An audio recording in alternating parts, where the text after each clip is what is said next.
Sir এখন noodles খেতে ব্যস্ত আছে।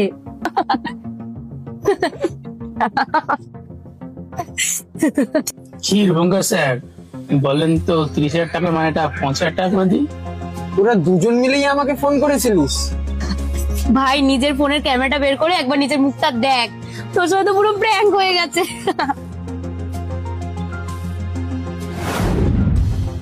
আরে কোথায় যাচ্ছিস, দাঁড়া। আরে শোন তো আমাদের কথাটা।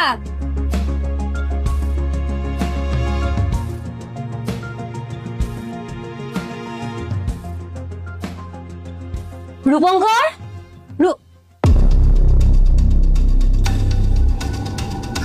এটা কি করছে রূপঙ্কর? দেখ, আমরা ছোট্ট একটা প্র্যাঙ্ক করেছি বলে ও এটা করে নিল।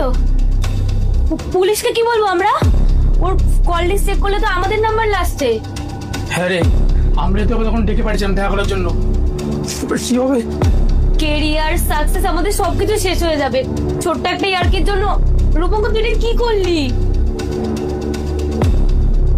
বাহ, বেশ ভালোই। এখনো তোরা এটাই বলবি যে আমার দোষ? হাউ ডিসকাস্টিং রূপঙ্কর, এটা কি ধরনের ইয়ার্কি হচ্ছে? ইয়ার কি? কিসের ইয়ার কি? এটাকে তো প্র্যাঙ্ক বলে। বেশি না পাকা মারবি না, এক চড় তো প্র্যাঙ্ক করে বের করে দেবো। পাকামি আমি মারছি? আমি? তোরা এতটা স্বার্থপর যে তোরা কি ভুলটা করেছিস এখনো বুঝতে পারছিস না। তোরা খুব ভালো করেই জানিস যে আমার কাজ নেই, তবুও তোরা কাজ দেওয়ার নাম করে আমার সাথে প্র্যাঙ্ক করলি। সামান্য খাওয়ার জন্য তোরা মিথ্যে কথা বলে আমাকে রেস্টুরেন্ট পর্যন্ত নিয়ে গেলি। তোদের একবারও লজ্জা করলো না আমার ইমোশন নিয়ে খেলতে? আবার নিজেদেরকে আমার বন্ধু বলে প্রমাণ করিস। তোরা শুধু আমার সাথে প্র্যাঙ্ক করিসনি, আমার পুরো পরিবারের সাথে প্র্যাঙ্ক করেছিস।